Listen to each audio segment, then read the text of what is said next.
Lauren Carter, the newly elected mayor of Silver Ridge, was preparing for an important meeting early in the morning.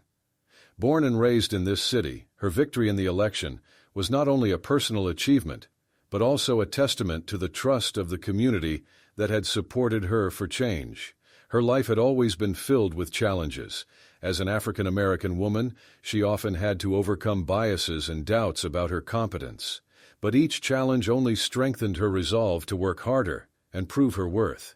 In the quiet morning, the city was just beginning to wake up, and the streets were bathed in the soft light of the rising sun.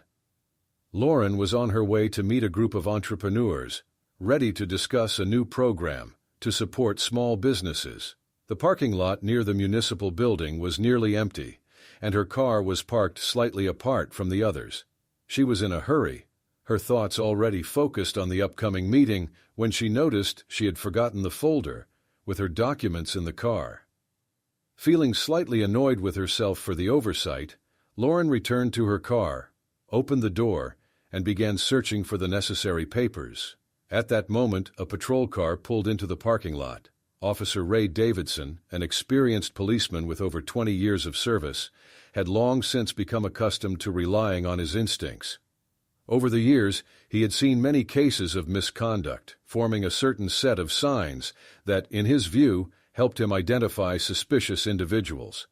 Through the routine of patrol duty, he learned to quickly and rigidly assess people, and sometimes openly judge them based on their appearance and behavior. He believed that such judgments helped him identify offenders more quickly. When he saw Lauren, an African-American woman leaning over the car, his thoughts immediately shifted to suspicion.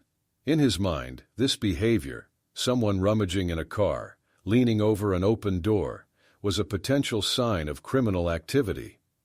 Over his long career, he had come to trust these stereotypes, and his own prejudices had long since begun to dominate his professional life. He didn't even consider that she could be the mayor. In his eyes, she was just a woman, suspiciously, searching through a car. Ray Davidson parked his vehicle nearby, keeping an intense gaze on Lauren, as if ready for her to do something illegal at any moment. His face remained stone-like, his eyes narrowed, and every movement projected confidence that his suspicions were already confirmed. To him, this was just another case requiring his attention and scrutiny. Lauren didn't immediately notice the officer, as she was busy searching for her documents. But when the sound of the patrol car door closing reached her, she intuitively felt the tension in the air. Looking up, she saw the officer approaching her step by step. A sense of anxiety grew within her as she realized he was looking at her not as a mayor, not even as an ordinary citizen, but as a suspect. His gaze was heavy, cold, and filled with mistrust. His entire demeanor radiated strictness and indifference, as if he had already passed judgment on her. Lauren felt a slight sense of anxiety mixed with resentment rising inside her. She was used to being taken seriously, with her voice and achievements respected, but in the officer's eyes, she was just another African-American woman, whom he deemed suspicious. There was no hint of respect for her position or status in his gaze, only cruel disregard, and her own experience told her that explanations here might be useless. Meanwhile, Officer Davidson continued his approach. His hands rested tensely on his belt, adding even more wariness to his posture. There was a cautious aggression in his every movement, as though he was ready to act at any moment. Within Lauren, a sense of humiliation grew. She understood that his attitude was based not on her actions, but on his biases. Memories of past instances, when she had been judged solely by her appearance, surfaced in her mind. She recalled how, in school, teachers often treated her more strictly than other children, how in university she had to work twice as hard to prove her worth, and how, at the start of her political career, many refused to support her, thinking she couldn't handle it. But today, it felt especially painful. She was the mayor of this city, an elected representative of the citizens, a person in whose hands lay the future of this place. Yet her high position, her accomplishments, and the work she had put into developing the city meant nothing to Officer Davidson. Officer Davidson, meanwhile, had already drawn his own conclusions. He needed no explanations or confirmations. His years of experience told him he could trust his instincts. He knew that people often acted suspiciously, and he was accustomed to making decisive judgments based on his perceptions. In reality, his biases had become so entrenched over the years of service that he no longer noticed how they clouded his judgment. He thought he could see through people and often mistook his prejudice for professional insight. For Lauren, this moment became a bitter reminder that her skin color and gender continued to provoke bias in others, despite her status and achievements. She felt anger and resentment welling up inside her, but understood that any display of emotion could only make the situation worse. She stood in silence, holding her folder of documents tightly, feeling a painful sense of helplessness in the face of this prejudice. Lauren knew she would not be able to forget this incident, no matter what happened next. For her, it became not just an unpleasant experience, but a symbol of a deeper problem that she realized she would have to address personally. Lauren Carter found herself in a situation that felt both unreal and deeply humiliating. Officer Ray Davidson, without hearing any explanations, insisted that she follow him to the police station. He didn't give her the opportunity to verify her identity on the spot or ask questions that might clarify the situation. His decisiveness and unquestionable manner were unwavering, and Lauren realized that any resistance might only worsen her position. Sitting in the back seat of the patrol car, she watched the city streets whiz by. Her city, where she was born and raised, now felt alien and cold to her. A sense of helplessness washed over her in waves, mixing with anger and resentment. She tried to understand how it had come to this, that she, the city's mayor, found herself in such a situation merely because of someone else's prejudice. The police station greeted her with gray walls and indifferent faces. Inside, there was a flurry of activity. Officers were busy with their tasks, paying her little attention. However, some cast brief glances at her, laced with curiosity or hidden mockery. Lauren felt those glances, sensing how each seemed to place an invisible mark on her.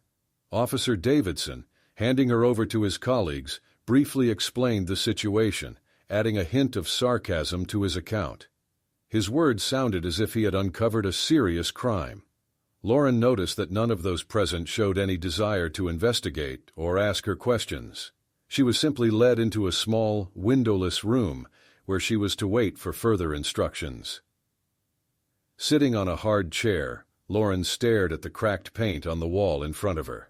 Time seemed to stretch infinitely. Thoughts raced through her mind. Why is no one checking my identity? Are they really not even trying to find out who I am? Her cell phone had been left in the car, and she had no way to contact anyone. She knew that her absence from the meeting would raise questions, but had no idea how long this confinement would last. Passing officers occasionally looked in her direction, exchanging brief words and smiles. Lauren felt like the subject of their discussions, but she could do nothing about it. A feeling of powerlessness engulfed her.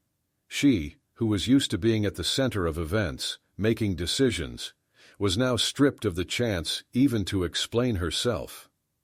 At one point, a young officer with a folder in hand passed by her. His gaze lingered on her for a moment, and something like sympathy, or perhaps doubt, flashed in his eyes. But he quickly looked away and continued on, without stopping. This small show of humanity struck Lauren with a sharp pang. She realized how isolated and helpless she had become in this place. The hours passed. No one came to see her. No questions were asked, no water was offered, and no chance to contact anyone was provided. Lauren began to feel a growing anger within. She thought about how many other people probably faced this kind of treatment, but had no means to defend themselves. Her thoughts kept returning to the moment in the parking lot, to Officer Davidson's gaze, to his certainty in his own judgment. She understood that she had become a victim not just of a mistake, but of a deeply rooted system of biases. At some point, the door to the room opened, and another officer entered, a short, middle-aged man with a tired face. He gave her a dismissive look and informed her that she needed to sign some documents. Lauren tried to explain the situation to him, but he merely waved her off, saying that everything would be sorted out later. His indifference only deepened her sense of despair.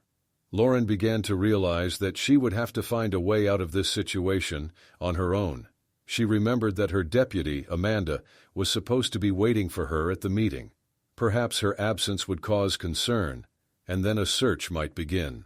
This thought gave her a small glimmer of hope. Meanwhile, people at City Hall were indeed starting to worry. Amanda, having waited for Lauren, tried to reach her but without success. She approached other staff members, but no one knew where the mayor was. Deciding not to waste time, Amanda began calling hospitals and eventually police stations. When she called the station where Lauren was being held, the duty officer initially paid little attention to her words. But after persistent questions and explanations, he finally realized they were talking about the city's mayor. This caused a slight commotion among the staff. Officer Davidson, upon learning of what had happened, initially didn't want to admit his mistake. He tried to justify himself by saying he acted according to protocol and that Lauren hadn't provided any identification. But the pressure from his superiors and the seriousness of the situation forced him to remain silent. When Lauren was finally released, she was met with formal apologies. But in their words, she heard neither sincere regret nor an acknowledgement of error. For them, it was merely a misunderstanding to be swept under the rug as quickly as possible. On the way back to City Hall with Amanda, Lauren was silent. Her thoughts were occupied with what had happened. She understood that this incident should not go unnoticed.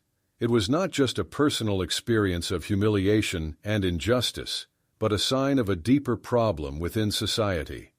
That evening, sitting in her home and looking at the city lights outside her window, Lauren reflected on how many other people face similar treatment every day.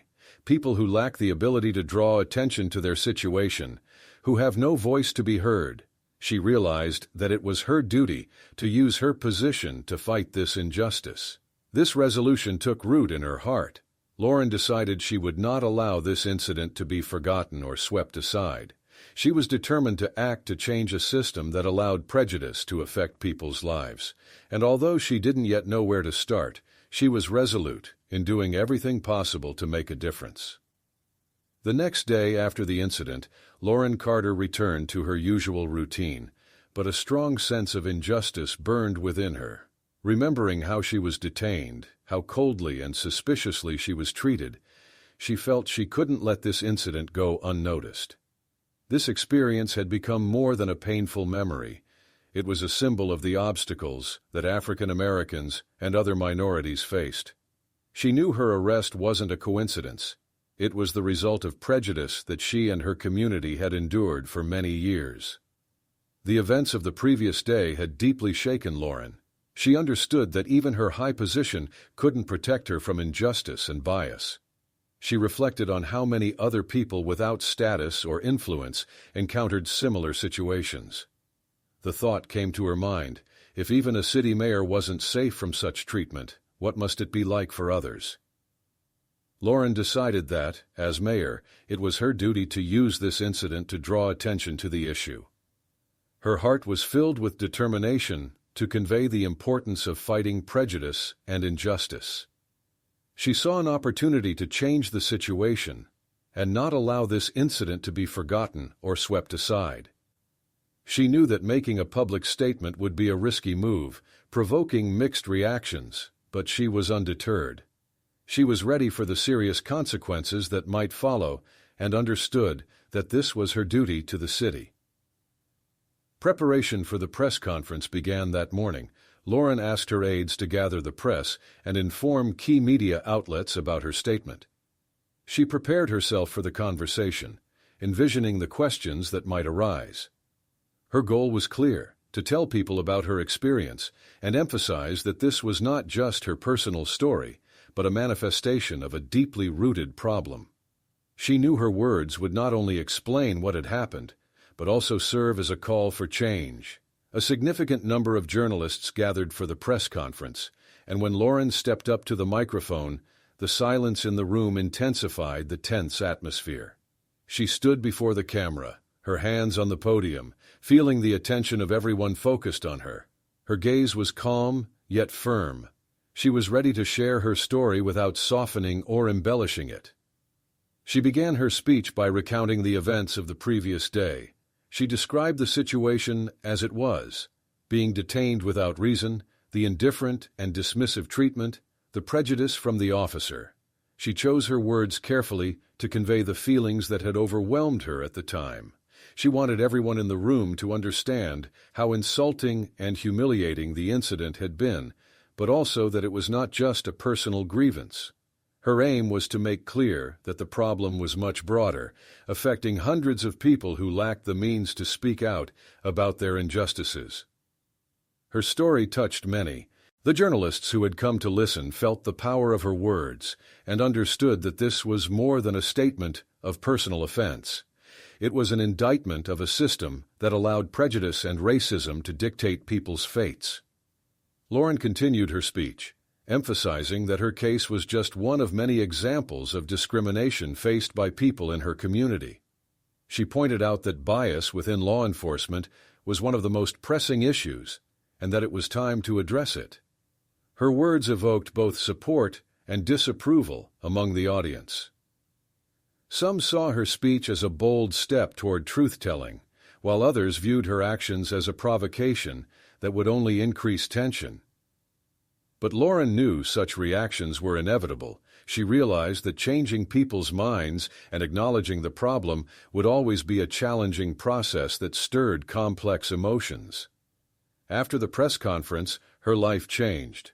Her name appeared more frequently in the news, and her face flashed on screens. The entire situation caused a significant public reaction.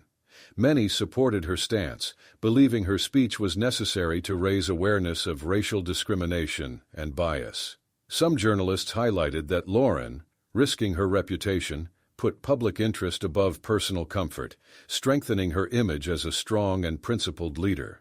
Along with the support, criticism also came.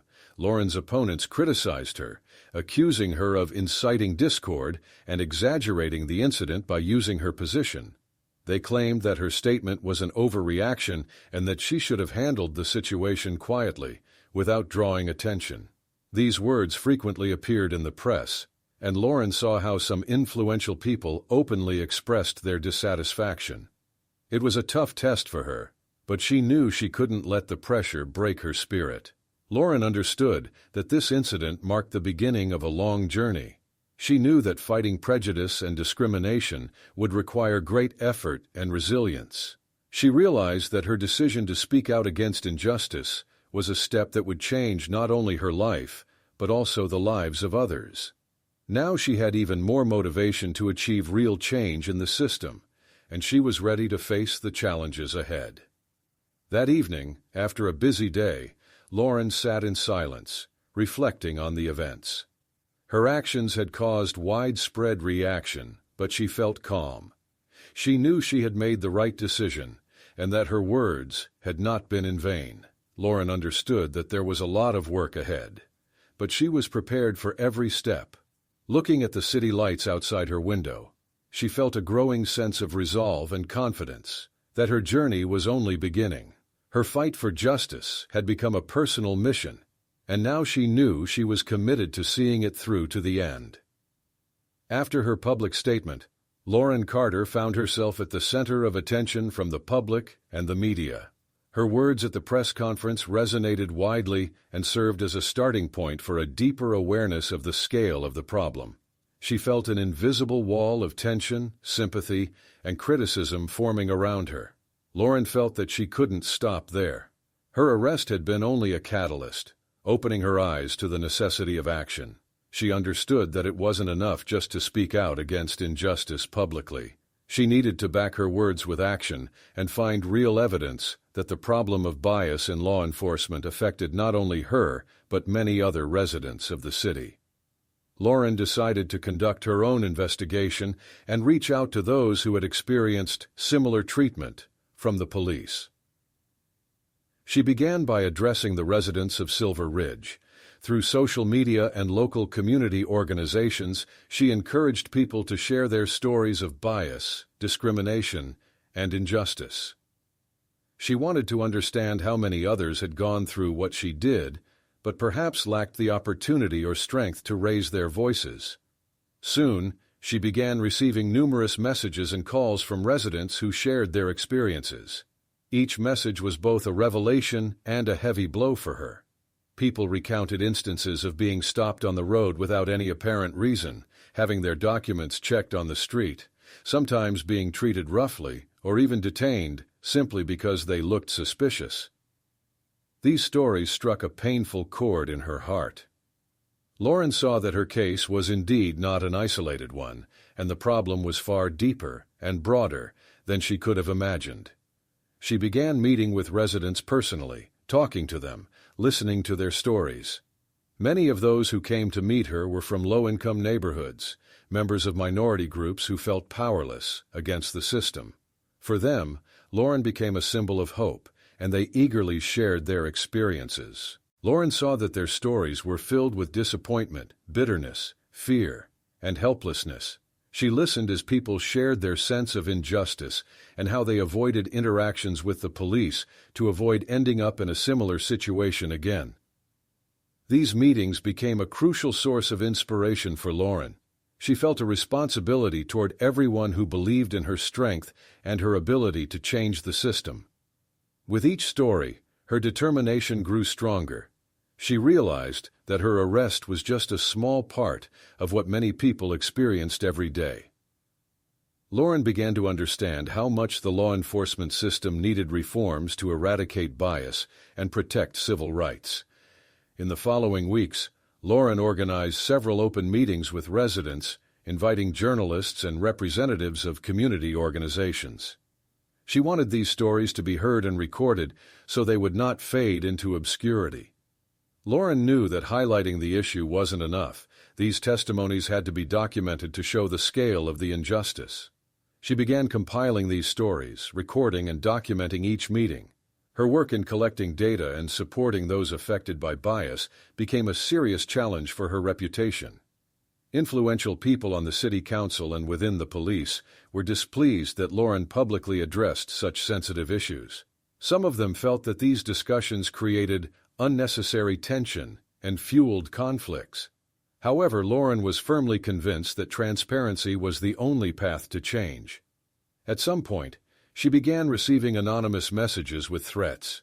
Someone was trying to silence her, leaving notes and sending emails warning her to stop digging and not bring trouble on herself.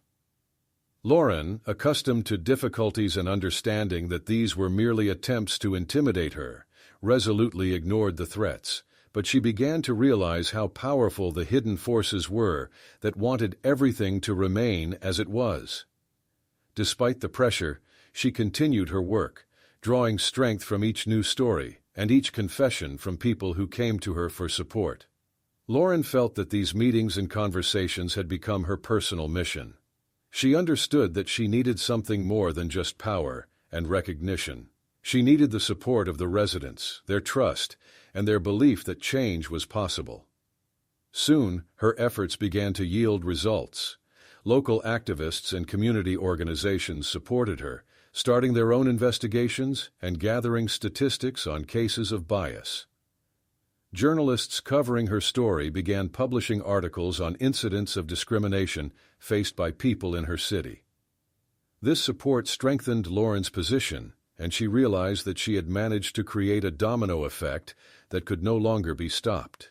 However, she also knew that this path would not be easy. She prepared for a long and arduous fight, a serious confrontation with those who resisted change, but Lauren was confident that her actions would not go unnoticed. Each step, each public appearance, each gathering became an integral part of a new journey for her. Her story, which began with personal humiliation, had transformed into a fight for rights and justice for all residents of Silver Ridge. With every new story shared with her, with every confession, she felt a growing understanding that her work was only beginning. Lauren Carter continued her fight despite the increasing pressure and criticism. She knew her efforts had sparked mixed reactions among members of the city council and law enforcement. However, the support from everyday residents only strengthened her resolve to press on. She saw a community forming around her, people who were ready to stand by her in this difficult struggle. With each passing day, more people joined her initiative, shared their stories, and openly voiced their support for her endeavors. Meetings with the public became more frequent, and each time, Lauren listened carefully to the people who came to her, sharing their bitter memories and painful experiences. People recounted how they had faced unfair treatment and bias throughout their lives. These gatherings were filled with emotion and strength.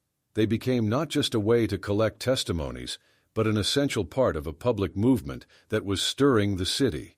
Meanwhile, her opponents began to actively counter her initiatives. The city's power structures were not prepared for Lauren to persistently raise the issue of racial discrimination in law enforcement. Soon, she noticed that some city council members and police representatives started acting against her openly. They spread rumors that her actions were provoking divisions and creating discord in society. She was accused of pursuing personal interests and using her status to gain attention. One of the council members, a business representative named Frank Ellis, publicly criticized her. He claimed that Lauren was acting against the interests of the city and that her statements only made matters worse. This attack was intended to undermine her authority and the trust she had earned from residents. Lauren knew such remarks aimed to weaken her position, but she also understood that this criticism concealed deeper motives, a fear of change, and an attempt to preserve the old system. Rumors of her unwarranted accusations began spreading in the press, and soon many newspapers picked up the wave. Articles filled with criticism appeared more frequently. Lauren read headlines accusing her of stirring up social conflict and realized that this wasn't just an attack on her reputation, but an attempt to break her resolve. She understood that her opponents were using their power and influence to neutralize her efforts and convince the public that her initiative was merely a whim of the mayor, with nothing to do with the city's interests. Despite all this, Lauren kept going. She knew the truth was on her side and that the support of the people was her most valuable resource. She held several meetings with key representatives of community organizations and activists who expressed their full support. Together, they began developing specific measures aimed at improving relations between the police and the community. One such measure was the initiative to create a public committee to oversee police activities, allowing citizens to participate in reviewing complaints and investigating cases of bias. This idea resonated widely among residents, but encountered strong resistance from the police.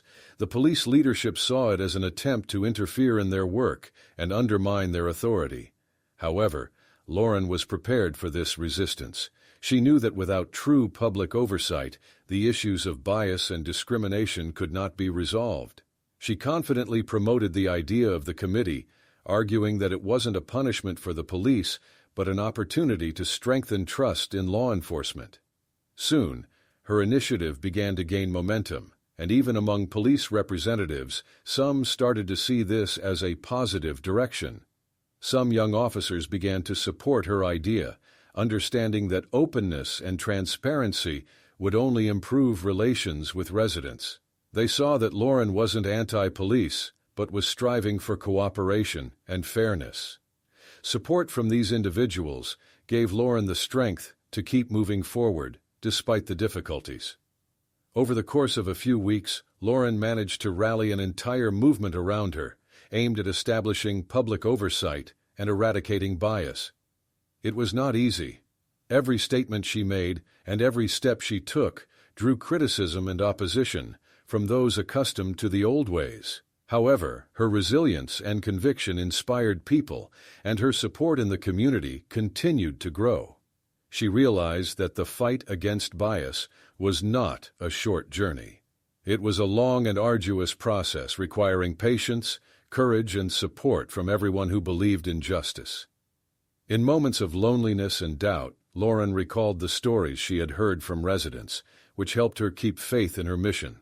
She understood that there were still serious challenges ahead, but knew her work was already bearing real fruit. Residents began to see her not just as a mayor, but as a defender of their rights and interests. Her efforts were not going unnoticed, and she felt she was on the right path. As she closed her office door late one evening, Lauren paused for a moment and looked out over the city, lit by the lights of the night streets. Her work was far from finished, and she knew there were many more hardships to face.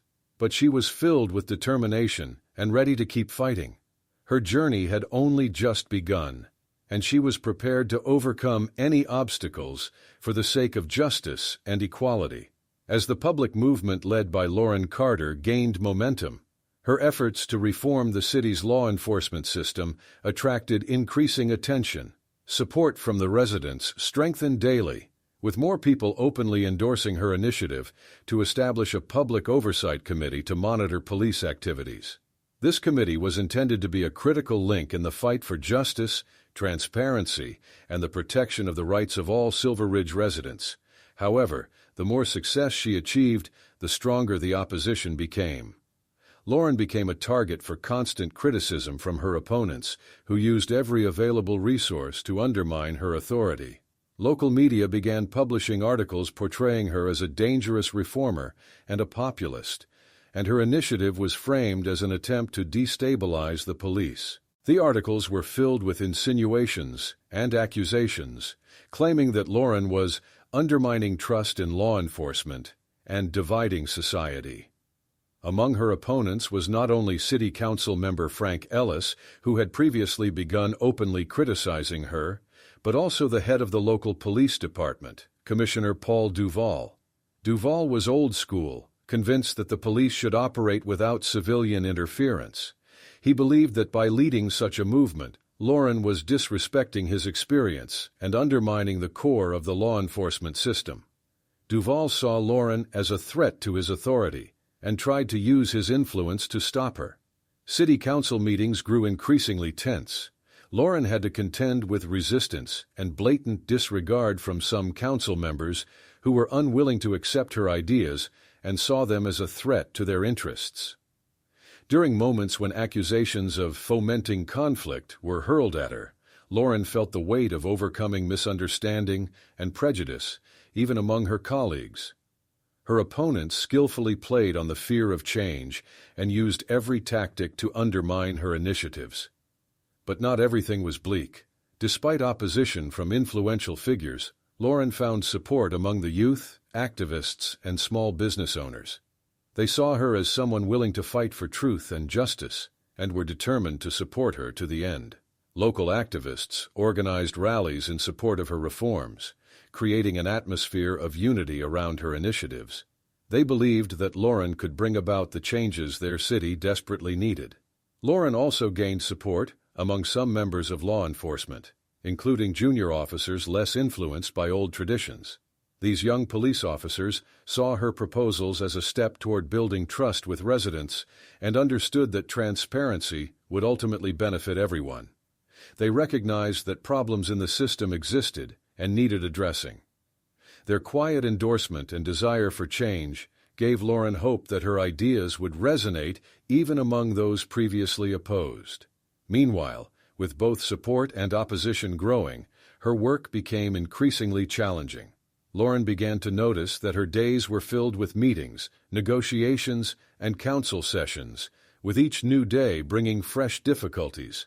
She frequently encountered hints of political pressure, and her public statements were scrutinized with extra rigor. The city's influential circles continued their attempts to undermine her reputation, focusing on every word she said and every initiative she proposed. All of this began to wear her down, and in such moments, she returned to thoughts of the people who had placed their trust in her, those who had come to her with their stories of injustice. She understood that she had no right to let them down. Her work had become more than just a political duty. It was a personal mission to change a system that refused to acknowledge its flaws. However, along with pressure and reproach, Lauren also faced threats, which grew increasingly frequent. They arrived by email, by phone, and sometimes even as notes left at her office door. Those who wanted to maintain the status quo tried to intimidate her and make her back down. These threats reminded her that her struggle was against entrenched structures willing to protect themselves by any means. But Lauren refused to let fear take hold of her. She understood that these threats were a sign her work was making an impact, that she had touched on something crucial and dangerous to those accustomed to keeping control in their hands. She knew this only strengthened her resolve and made her mission even more meaningful. With each passing day, her support among residents grew, and Lauren felt she was finding more allies among those who believed in her cause. Deep down, Lauren knew there were still many challenges ahead. She knew she would face new obstacles and might even lose some support from those who feared standing against power and authority. But now she had an entire city for which she was fighting, and she had no intention of stopping. At the end of the workday, as Lauren remained in her office, reflecting on the steps ahead, she looked out over the city. Her fight for change, for justice, and transparency had become her life's mission. She knew this was just the beginning, that the path would be long and hard, but a fire of determination burned in her heart. Lauren Carter felt that her fight had reached a decisive moment. After months of hard work and relentless effort, her initiative to establish a public oversight committee for police accountability was nearing reality. The residents supported her more than ever, and even part of the city council, though reluctantly, began to acknowledge the need for change. Lauren knew she had successfully drawn attention to the issue, and now each step required her caution and responsibility. From early morning, her office was filled with documentation, reports, and statistical data supporting her proposals. Her team, made up of devoted supporters, assisted her in preparing for the final council meeting where the decision on the committee's formation would be made. She knew this moment would be the culmination of her work, but she also understood that the fight for justice would truly begin with this decision.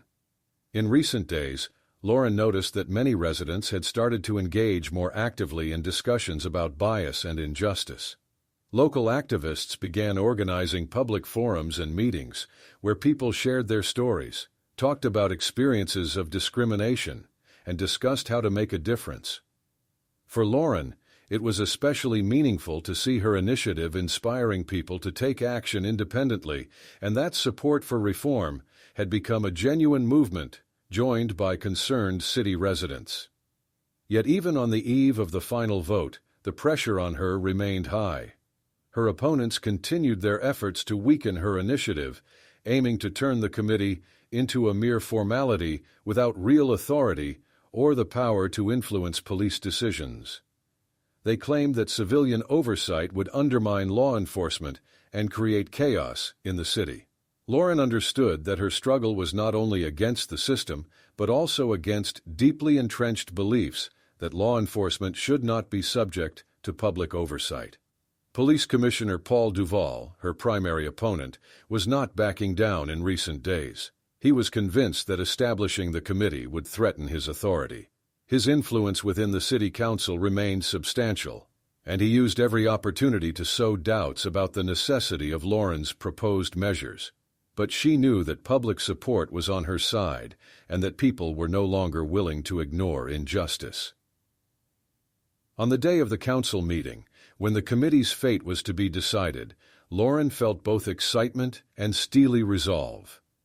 As she entered the meeting hall, she saw the faces of people who had come to support her. Among them were young activists and elderly residents who saw hope for a better future for their children and grandchildren in her struggle.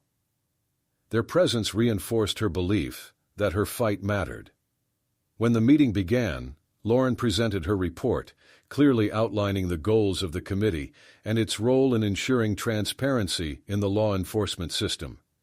She cited facts, data, and statistics proving that the issues of bias and injustice could no longer be ignored. Her speech was impassioned, and each word conveyed her conviction that change was both possible and necessary. Listening to her, some council members who had previously opposed her began to express doubts. Lauren's arguments were irrefutable, and even the most skeptical councilors understood that the public's voice could no longer be ignored. This was not just the demand of one person, it was the voice of a city yearning for change. During the discussion, Commissioner Duval presented strong objections, arguing that the committee would only complicate police work, increase bureaucracy, and reduce the efficiency of law enforcement. He emphasized that such a move would supposedly lead to chaos and undermine public safety in the city. His words were cold and calculated, appealing to the fears and concerns of the council members, hoping for their loyalty and conservatism. But Lauren stood her ground. She responded that true safety could only exist when law enforcement enjoyed the trust of the public, and that civilian oversight would strengthen this trust. She emphasized that the committee's purpose was not to weaken the police, but to ensure fair and respectful treatment for every city resident. Her words gained support from those present, and there were nods of approval and quiet applause throughout the hall. The time came for the vote. Each council member raised their hand, and Lauren felt her heart race with each new vote. The support was not unanimous, but it was sufficient to pass the decision. The Police Oversight Committee was approved. This moment marked the first real step toward the reforms she had dreamed of. When the meeting concluded, Lauren stepped out of the council building to be met by residents who had come to support her. People greeted her with smiles and words of gratitude. She saw the faces of those who came to express their appreciation and hope. Her heart filled with joy and pride that her efforts had led to an important milestone. But she understood that this was just the beginning. Establishing the committee was only the first step in a long and challenging journey she would have to walk. Her opponents would not back down, and new challenges and trials lay ahead. Yet, at that moment, Lauren felt that her work was meaningful, that she had managed to change something significant and give people faith in justice. She looked out at her city, bathed in the evening light, and felt that her fight was only beginning. Each day, her resolve grew stronger, and now she had not only the support of the residents, but also the first real tool to create a fairer and safer society. Several months had passed since the establishment of the Police Oversight Committee, and Lauren Carter finally felt the first fruits of her long and arduous struggle. The city was changing slowly but surely. The new system of interaction between the police and the public was beginning to yield results. Residents felt their voices were now heard, and the police were beginning to change under the close watch of public scrutiny. However, despite the successes, Lauren's battle was far from over. Her efforts had led to a gradual restoration of trust in the police, but the old structures and forces resisting change had not retreated. Many officials and influential figures, accustomed to the status quo, continued to engage in behind-the-scenes maneuvers, hoping to return things to normal.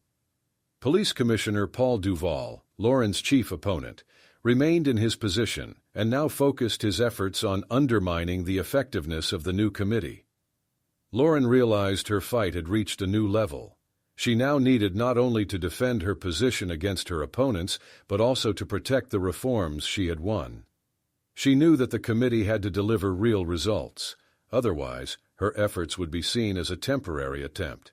She continued to work with the public, organizing open meetings and discussions, giving people a chance to share their stories and talk about how their interactions with the police had changed. These meetings served as a report on the work done and strengthened people's trust in the new system. Meanwhile, Commissioner Duval, unwilling to accept the changes, devised a strategy to demonstrate the ineffectiveness of the committee. He began demanding additional reports, citing insufficient transparency and threats to police efficiency. He provoked internal conflicts, urging officers to show loyalty to the old ways, and fostered tension by claiming that public intervention led to a dangerous decline in professionalism. But Lauren did not let these actions shake her.